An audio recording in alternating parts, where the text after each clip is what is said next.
गल बड़ी मजे की है, वीडियो पूरी देखियो। हाजी साहब हज करन वास्ते गए ते उत्थे गर्मी बहुत ज्यादा सी, रश भी बहुत ज्यादा सी। हाजी साहब नू चक्कर आया, बेहोश होके डिग गए। हाजी साहब नू उत्थे फौरन हॉस्पिटल दे विच पहुंचाया गया। हाजी साहब नू जदों होश आई ते सोचन लगे आखिर मेरे नाल होया की सी, ते फौरन ही दिमाग दे विच यह गल आई कि मैं अल्लाह के दुआ कीती सी कि या अल्लाह मैं खाना काबा दे विच ही मरां ते उत्थे ही मेरी मौत हो जावे।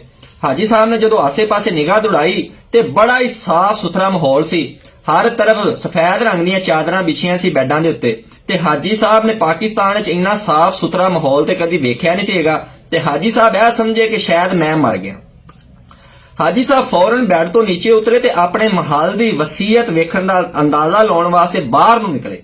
ते जदों बाहर नूं गए ना ते सामने एक फिलिपाइनी नरस सफेद यूनीफॉर्म दे विच बहुत ही खूबसूरत सी ते खड़े अपने काम कर रही सी जिस तरह कोई गुड़िया होंदी है। ते हाजी साहब उन्हें वेख के समझे कि यह हैगी है हूर। ते हाजी साहब बोले माशाअल्लाह माशाअल्लाह हूर अलैन। ते हाजी साहब गए ते जाके उन्हें जफ्फा पा ए वेख के ते हॉस्पिटल दे विच जिस तरह खलबली मच गई।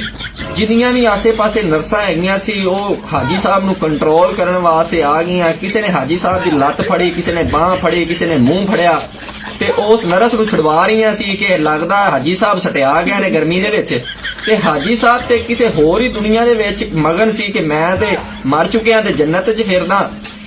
हाजी साहब ने यह सोचा कि लगदा 70 हूरां कट्ठियां ही मेरे ते हमला कर रही। ते हाजी साहब इको बारी बोले ओ जालमो इन्ना जुल्म ते ना करो मेरे ते, ओ एक एक करके आओ, एक एक करके आओ।